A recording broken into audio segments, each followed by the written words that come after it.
Hi there, this is Chris from Cirrus. I want to welcome you home.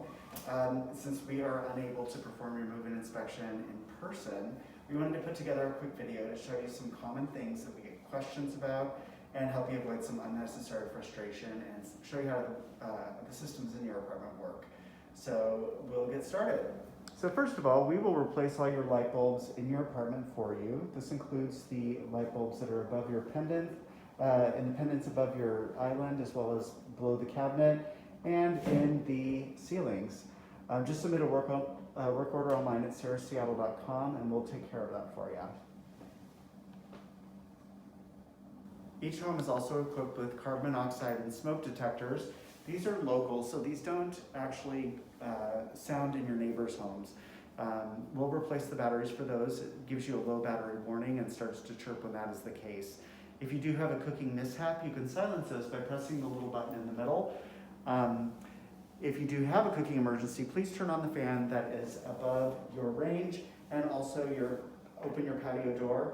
Don't open your front door, otherwise that will force the evacuation of 4 floors of your neighbors. Speaking of life safety and building-wide evacuations, it's going to be this alarm that will indicate that there's a building-wide emergency.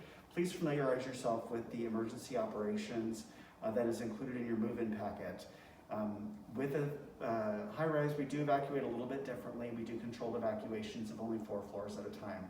That will be the floor of the fire, the floor above, 2 floors below. We'll go over this a little bit later. Also, there are sprinklers in every room, including closets.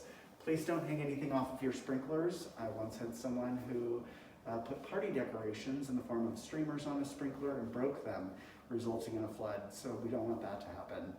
If you have any questions about any of the life safety systems inside your home, please ask the concierge or the leasing office. Also, in your move-in packet, you'll find instructions on how to clean your glass cooktops.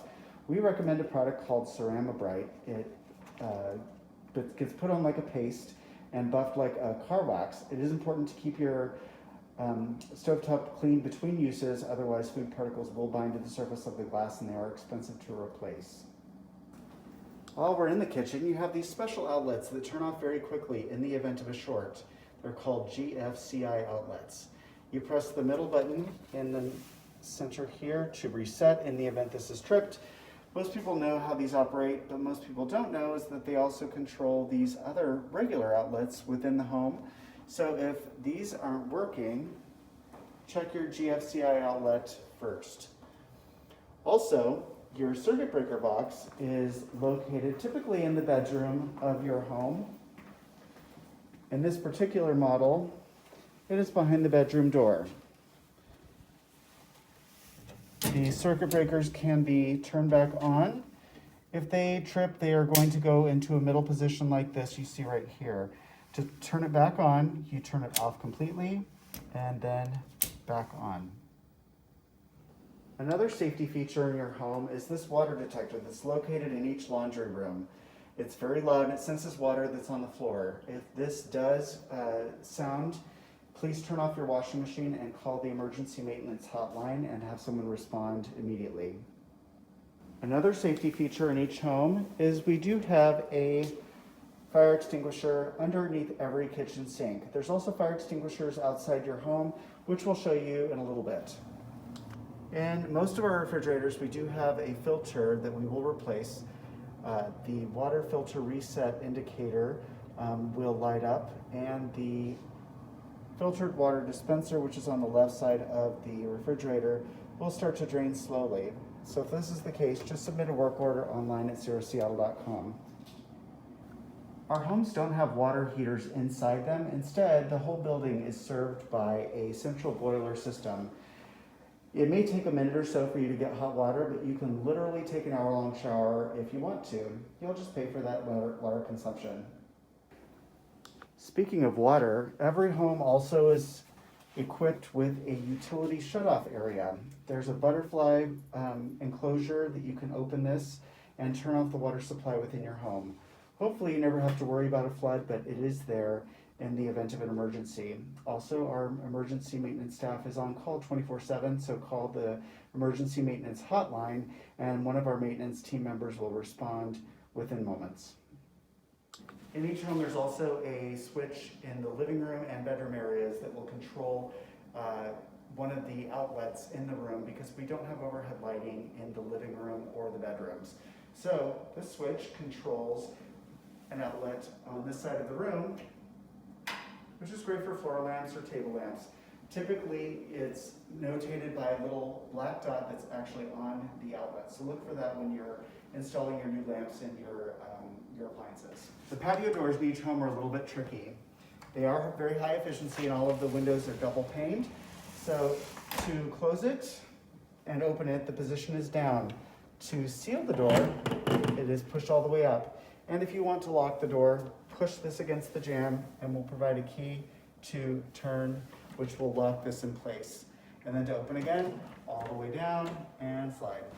Each home is provided with central air conditioning and heating, and that can be controlled with this thermostat. One thing to keep in mind, in colder months, the water chiller that powers the air conditioner will not turn on when the outside temperature is below 50 degrees. So even running your air conditioner when the temperature is cold outside, you won't get cold air. It'll be more room temperature. But it will heat. It's powered by an electrical heater.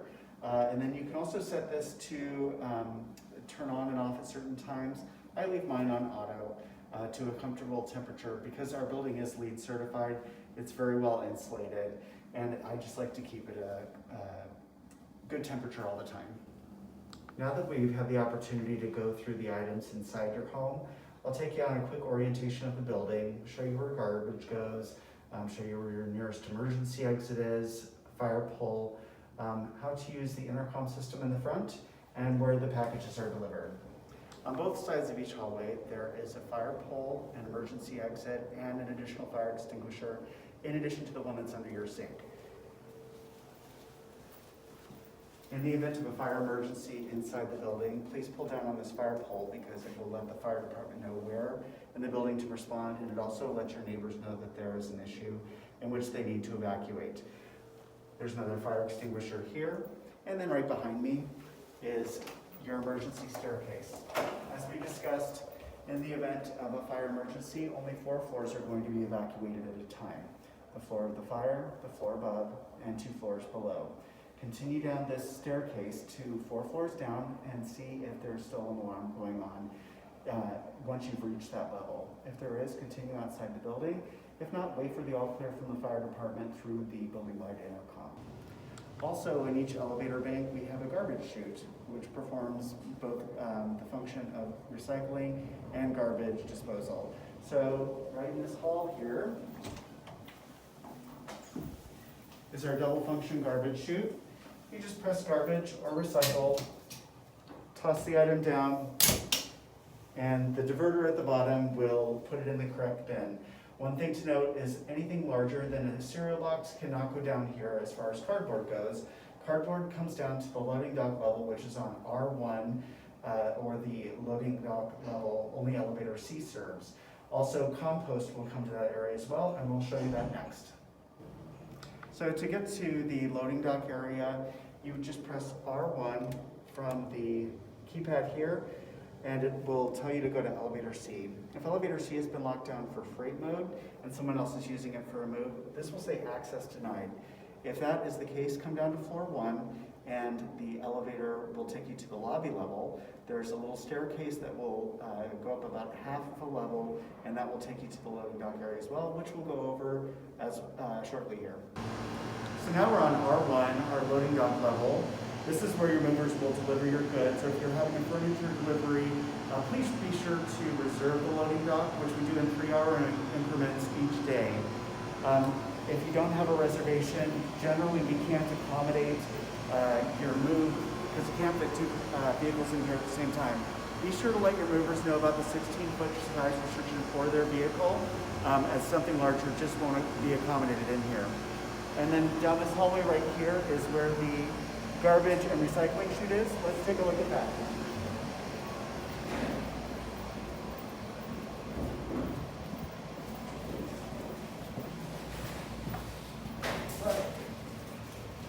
Slide your cardboard and put it in the blue bins here. We do receive over 200 packages a day, so it is important for residents to plan their boxes. Also, compost goes in these green bins right here. That could be food soil pizza boxes, leftovers, dead house plants, all that can be made back into pine as well. You can exit back down to the lobby area through this stair floor, which is in between the loading dock and the garbage area.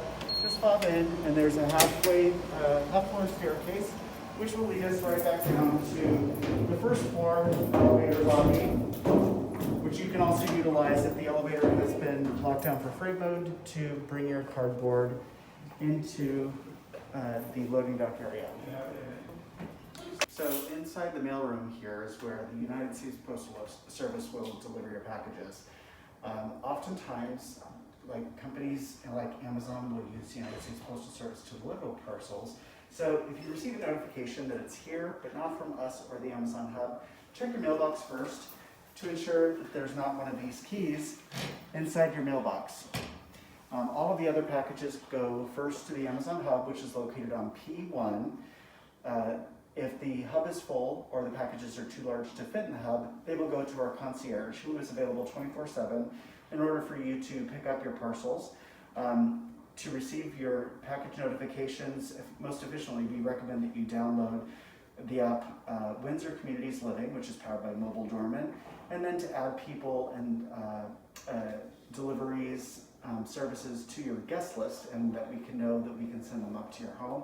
We recommend managing that through either the resident portal or our resident app called Rent Cafe Resident, available in the App Store as well. Our concierge desk is staffed 24/7. This is Lucy. So if you do have a package that's been accepted by the concierge, check with them and they will grab it for you and check it out of our system. Also, they are responsible for managing guests and deliveries inside the building, so be sure to manage your guest list electronically. In the event they have stepped away from their desk to lock up the amenities nightly or go on their nightly lunch break, you can still buzz people into the building by buzzing them into the building using the intercom box, which is located right outside here. This is our intercom box. If you have someone that is trying to get in the building but the concierge has stepped away, as I mentioned, they can find your name in the call box. Last name, comma, first initial. They'll press call. It's going to dial your cell phone that we have on file. You press 9 and that will get them inside the building. Have buzzed your friend inside the building using the front intercom system. Your friend's going to have to wait down in the lobby for you to come and get them. They won't have access to the elevator system.